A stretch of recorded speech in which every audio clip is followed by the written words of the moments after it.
Informasi lainnya, saudara, beras bantuan pangan yang disalurkan pemerintah diharapkan mampu mengurangi beban masyarakat penerima manfaat, apalagi sejumlah daerah di Aceh dilanda gagal panen. Cuaca buruk yang mengakibatkan sejumlah daerah di Aceh banjir dan gagal panen diharapkan dapat terbantu dengan adanya penyaluran beras bantuan pangan yang dilakukan pemerintah.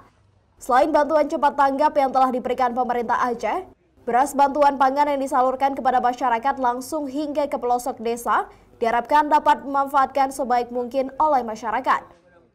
Untuk Aceh sendiri, total alokasi bantuan pangan cadangan beras pemerintah sebanyak 5.311 ton dengan total 531.189 penerima manfaat yang tersebar di seluruh kabupaten kota.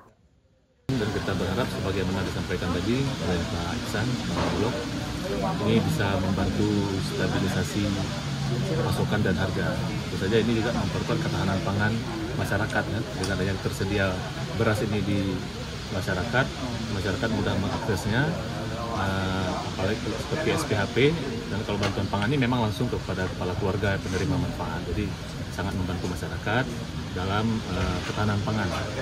Itu sampai akhir tahun ya Pak Iksan sudah aman, dan juga untuk sampai Maret 2025 alhamdulillah tadi kita dengar stok cukup untuk ketahanan pangan kita di sektor beras. Selain itu, masyarakat diminta waspada akan cuaca tidak menentu hingga akhir Desember mendatang, sehingga bisa lebih sigap dalam beraktivitas baik di sektor pertanian hingga perkebunan agar tidak gagal panen. Syahril, Kompas TV, Banda Aceh.